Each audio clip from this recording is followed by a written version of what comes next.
Comscore नुसार आता isakal.com आहे देशातील नंबर 1 ची मराठी न्यूज वेबसाईट। प्रत्येक अपडेटसाठी isakal.com ला नक्की भेट द्या।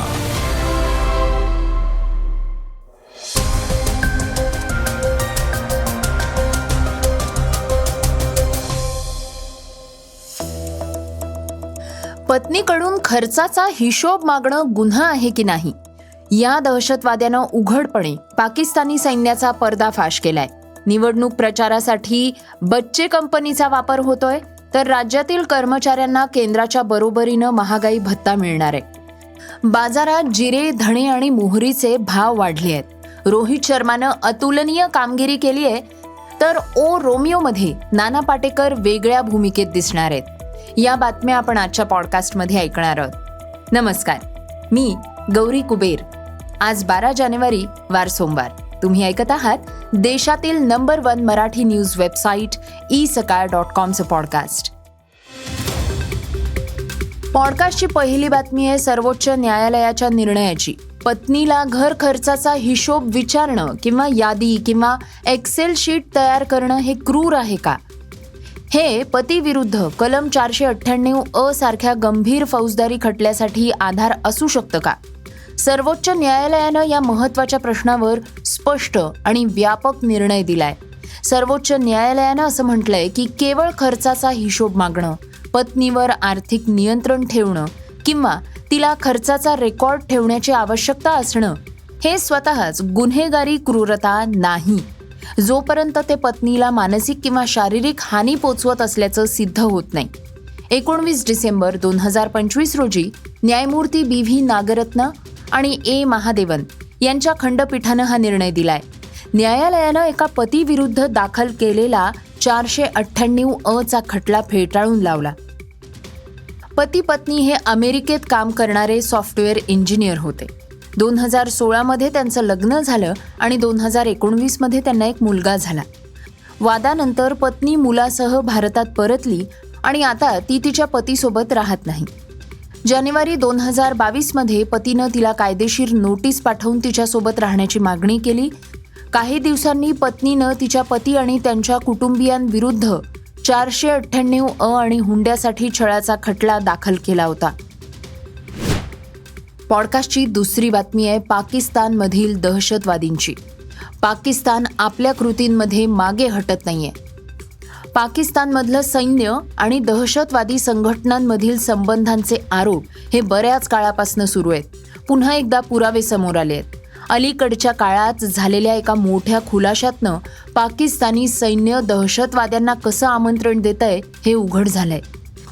पहलगाम हल्ल्याचा सूत्रधार आणि लष्कर-ए-तैयबाच्या एका वरिष्ठ नेत्यानं उघडपणे संघटनेचे पाकिस्तान सैन्याशी असलेले संबंध मान्य केले आहेत। हाफिज सईदच्या नेतृत्वाखालील संघटनेचा उपप्रमुख आणि पहलगाम दहशतवादी हल्ल्याचा सूत्रधार सैफुल्लाह कसूरी म्हणालाय की पाकिस्तानी सैन्याकडनं त्याला नियमितपणे लष्करी कार्यक्रमांना उपस्थित राहण्यासाठी बोलवलं जातं। सैनिकांच्या अंत्यसंस्कारांचं नेतृत्व करण्यासाठी देखील आमंत्रित केलं जातं। आश्चर्याची गोष्ट म्हणजे सैफुल्लाह कसूरी यांनी पाकिस्तानमधील एका शाळेतील कार्यक्रमात मुलांना संबोधित करताना हे विधान केलंय। त्यांनी असा दावा सुद्धा केलाय की त्यांच्या उपस्थितीमुळे भारत घाबरला होता। त्यांनी नवी दिल्ली विरुद्ध चिथावणीखोर धमक्या दिल्या। पॉडकास्टची तिसरी बातमी आहे महापालिका निवडणुकीची। शालेय विद्यार्थी आणि विशेषतः 5 ते 14 वर्षांखालील मुलांचा महापालिका निवडणुकीच्या प्रचारासाठी सर्रासपणे वापर केला जातोय। यात अनेक प्रमुख राजकीय पक्षांसोबत अपक्षांचाही समावेश असल्याचं चित्र मुंबईतल्या उपनगरातल्या अनेक वस्त्यांमध्ये दिसून आलेलं आहे। केंद्र सरकारच्या बाल आणि किशोरवयीन कामगार कायदा 1986 नुसार 14 वर्षांपेक्षा कमी वयाची कोणतीही व्यक्ती ही किशोरवयीन मुलगा म्हणून गणला जातो। यामुळे या वयातील मुलांना कोणत्याही घरगुती, औद्योगिक, व्यावसायिक आदी कामांसाठी ठेवण्यास प्रतिबंध घालण्यात आलेला आहे। तर असा प्रकार आढळला तर संबंधितांवर फौजदारी गुन्हा दाखल करण्याच्या तरतुदी सुद्धा आहेत। याच पार्श्वभूमीवर मुंबईतल्या विविध प्रभागांमध्ये विविध पक्षांकडनं आपल्या प्रचाराचं वातावरण तयार करण्यासाठी 14 वर्षाखालील वयाच्या मुलांच्या हातात झेंडे दिले जात असल्याचं चित्र आहे. विशेष म्हणजे यात कुणीही आक्षेप घेऊ नये म्हणून अनेक पक्षांच्या प्रतिनिधींकडून खबरदारी घेतली जाते. राजकीय पक्षांनी लहान मुलांचा आपल्याकडनं चुकून अनावधानानं वापर होत असेल तर तो तत्काळ थांबवण्यासाठी पुढाकार घेण्याची गरज राष्ट्रीय गणतंत्र पार्टीचे अध्यक्ष प्रल्हाद गवारे यांनी व्यक्त केली आहे. पॉडकास्टची चौथी बातमी ऐकूया छत्तीसगडमधल्या कर्मचाऱ्यांची. छत्तीसगडचे मुख्यमंत्री विष्णू देव साई यांनी राज्य कर्मचाऱ्यांना एक महत्त्वाची भेट दिली आहे. राज्य कर्मचाऱ्यांकडनं महागाई भत्त्यात वाढ करण्याची मागणी केली जाते. मुख्यमंत्र्यांनी याची घोषणा केली आहे.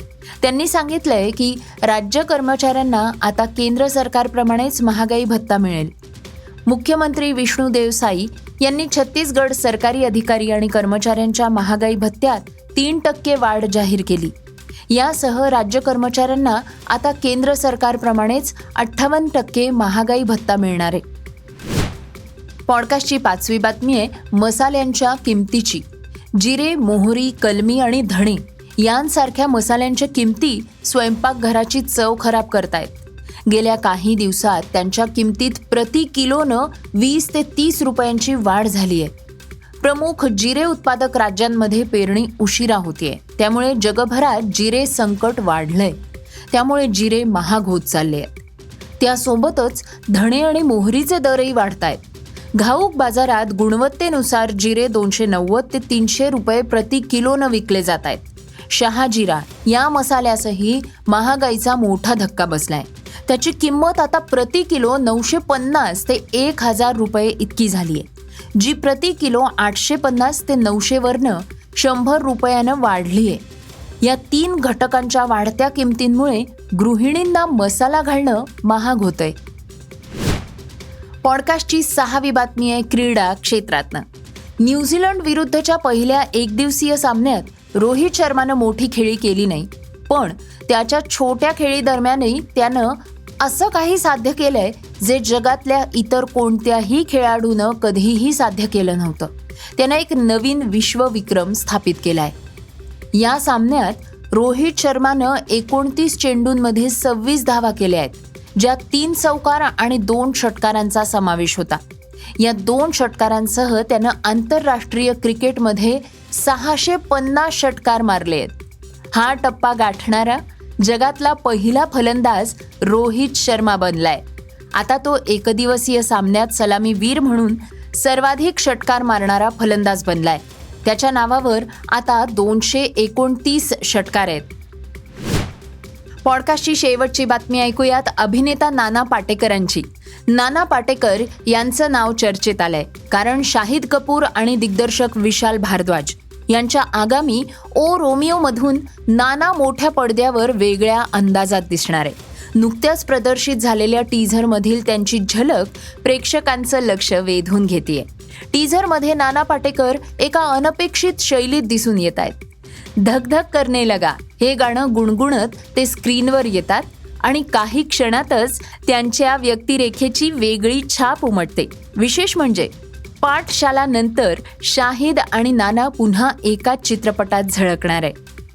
या 2 कलाकारांची केमिस्ट्री पुन्हा पाहायला मिळणार असल्यामुळे चाहत्यांमध्ये उत्सुकता आहे. विशाल भारद्वाज यांच्या दिग्दर्शनाखाली नाना पाटेकर कशा प्रकारची व्यक्तिरेखा साकारतायत याबाबतही चर्चा सुरू झाली आहे. हे होतं isakal.comचं पॉडकास्ट, अर्थात सकाळचं पॉडकास्ट. हे पॉडकास्ट तुम्हाला कसं वाटलं आम्हाला जरूर कळवा. त्याला रेटिंग द्या आणि इतरांना सुद्धा रेकमेंड करा. तर आपण आता उद्या पुन्हा भेटूयात. धन्यवाद. Script and research Vrushal Karmarkar.